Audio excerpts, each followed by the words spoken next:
तो दोस्तों बात करते हैं इन्वर्टिब्रेट की। इन्वर्टिब्रेट में बात करेंगे फीडिंग और डाइजेशन सिस्टम की। पहले इसका इंट्रोडक्शन देख लेते हैं। इंट्रोडक्शन में प्रत्येक जीव को अपनी उपापचयी क्रियाओं को करने के लिए ऊर्जा की आवश्यकता होती है। यह ऊर्जा हम या तो भोजन से या फिर सूर्य से प्राप्त करते हैं। चूँकि सूर्य ऊर्जा का सार्वभौमिक स्रोत है, केवल स्वपोषी जीव ही सूर्य से ऊर्जा प्राप्त कर सकते हैं। स्वपोषी होते हैं पेड़ पौधे, ठीक है। हम लोग तो सूर्य से ऊर्जा प्राप्त कर नहीं सकते हैं, इसीलिए स्वपोषी जीवों द्वारा प्राप्त की जाने वाली ऊर्जा विभिन्न परपोषी जीवों से ली जा सकती है। किसी भी स्रोत से ऊर्जा प्राप्त कर सकते हैं, लेकिन इसके लिए हेट्रोफिक यानी कि परपोषी जीवों को बुनियादी प्रक्रियाओं को पूरा करना पड़ता है। पहला खाना और दूसरा पचाना, यानी कि पहले खाना पड़ता है और दूसरा पचाना पड़ता है, तब हमें कहीं जाके ऊर्जा प्राप्त होती है। जब भूख लगती है अथवा बाहर से ऊर्जा की आवश्यकता होती है और तो ऊर्जा को पर्यावरण से भोजन प्राप्त करने के रूप में संदर्भित किया जाता है। यानी कि जब भूख लगती है या हमें बाहर से ऊर्जा की आवश्यकता होती है, तब हम भोजन को करते हैं, ठीक है। फीडिंग को साधारण शब्दों में खाने को कहते हैं। यानी कि फीडिंग जो शब्द है वो भोजन से संबंधी है, खाना या खिलाना, ठीक है। तो अब खाने और ऊर्जा प्राप्त करने में अंतर होता है। हमारे शरीर के लिए भोजन को उपयोगी ईंधन में बदलने के लिए पहले इसे पचाना पड़ता है, ठीक है। डायरेक्टली हम पचा नहीं सकते, इसलिए हमें उसे किसी प्रोसेस से गुजरना पड़ता है, जिसे हम पाचन कहते हैं। पाचन में भोजन प्राप्त करने से लेकर इसे अवशोषित करने योग्य रूप में परिवर्तित करने तक की गई प्रक्रियाएं शामिल होती हैं। इस प्रक्रिया में भोजन का संचलन, भोजन को पीसना यानी कि छोटे छोटे मॉलिक्यूल्स में तोड़ना, भोजन को अम्ल और क्षार के साथ मिलाना यानी ग्राइंड करना, और विभिन्न पाचक एंजाइमों की क्रिया, जिनमें विभिन्न पाचक एंजाइमों की क्रिया शामिल होती है। दूसरे शब्दों में कहें तो पाचन एक जटिल प्रक्रिया है जो जटिल खाद्य पदार्थों को सरल कार्बनिक ईंधन में तोड़ने का कार्य करती है। उसका उपयोग हमारे शरीर द्वारा किया जाता है। हम देख लेते हैं पॉरीफेरा की, क्योंकि बात कर रहे थे हम इन्वर्टिब्रेट की। इन्वर्टिब्रेट में हम देखेंगे पॉरीफेरा को। पॉरीफेरा आमतौर पर समुद्री जीव, प्लवक और जैविक सामग्री पर निर्भर फिल्टर फीडर हैं। ये ओस्टिया के माध्यम से जल प्रवाह के साथ बॉडी में प्रवेश करते हैं, जो केवल छोटे छोटे मोल के प्रवेश की अनुमति देते हैं। फ्लैजेलेटेड चैम्बर के अंदर कॉलर सेल के फ्लैजिला की बीटिंग यानी कि धड़कन पानी को कॉलर के थ्रू प्रसारित करने का कारण बनती है, जिससे खाद्य कण उन पर चिपक जाते हैं। कॉलर सेल में माइक्रोविल्ली होते हैं, जो खाद्य कणों के लिए एक फिल्टर का कार्य करते हैं, जो धीरे धीरे अपने सब्सटेंस यानी कि आधार की ओर बढ़ते हैं, ठीक है। अब इसके आगे देखते हैं, इसके आगे होता है, इसके बाद खाद्य कण उनके आधार पर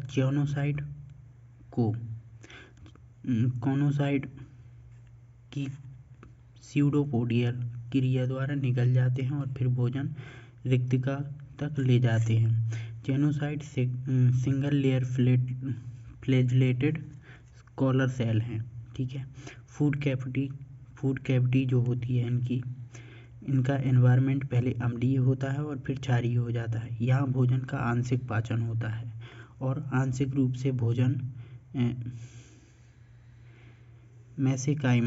मेसेनकाइमा में घूमने वाले अमीबोसाइट पर जाता है।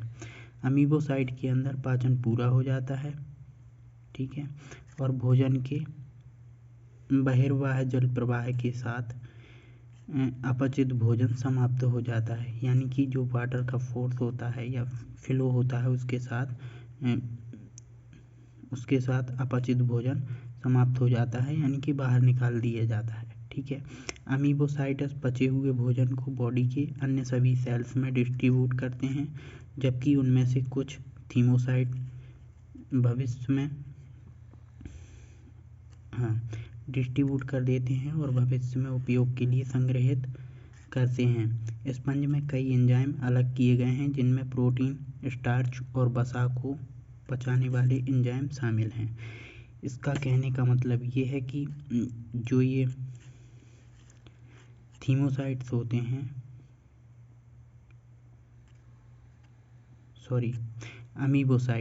अमीबोसाइट पचे हुए भोजन को बॉडी की अन्य सभी सेल्स में डिस्ट्रीब्यूट कर देते हैं, यानी कि सभी कोशिकाओं में वितरित कर देते हैं, और कुछ भोजन को भविष्य के उपयोग के लिए बचा कर रखते हैं। ठीक है। अब हम इसको एक डायग्राम के माध्यम से समझ लेते हैं। ठीक है। तो ये हमारा साइकन है। ठीक है। साइकन है, इसमें फूड का पाचन कैसे होता है। ठीक है। तो ये जो हैं इनके कैनाल सिस्टम के पार्ट हैं। ठीक है। तो ये जो आप पार्ट देख रहे हैं, ये और ये संरचना जो है वो इस तरह की है। ठीक है। जूम करने पर ऐसी दिखती है। पॉरीफेरा का सीधे सीधे मतलब होता है कि छिद्रयुक्त प्राणी। छिद्रयुक्त प्राणी का मतलब होता है कि बॉडी में जो है वो छिद्र होते हैं। ठीक है। तो छिद्र होने का मतलब ये है कि ये अब जैसे देखने पर लगता है कि वाटर यहाँ से अंदर आता होगा और यहीं से बाहर जाता होगा, क्योंकि यहाँ पे एक ही पोर पाया जाता है जिससे ये सभी क्रियाओं को करते हैं। ठीक है। तो ये जो संरचना है ये ऐसी होती है और यहाँ से पानी अंदर प्रवेश करता है, यानी कि बॉडी के अंदर प्रवेश करता है, पानी बॉडी के अंदर प्रवेश करता है ऐसे ऐसे। ठीक है। जिससे पानी यहाँ पे भर जाता है और यहाँ इसके माध्यम से ऑस्कुलर फ्रिंज के माध्यम से बाहर निकल जाता है। ठीक है। तो इसमें जो भोजन के कण आते हैं वो यहाँ चिपक जाते हैं। ठीक है। यहाँ चिपक जाते हैं और फिर उनको भेजा जाता है माइक्रोविली में। अब ये जो दीवार दिख रही है, ये इनर पार्ट, यहाँ पे इस तरह के सेल्स लगे होते हैं। ठीक है। अब इस तरह के जो सेल्स लगे होते हैं इसको कहते हैं चेनोसाइट सेल्स। ठीक है, या कॉनोसाइट सेल्स। अब इस सेल में क्या होता है, इस सेल में ये फ्लैजेला लगा होता है। दूसरा ये यहाँ पे कॉलर सेल है। ठीक है, ये फ्लैजेला है और ये जो लाल लाल कलर के दिख रहे हैं ये फूड पार्टिकल हैं और ये है अमीबोसाइट।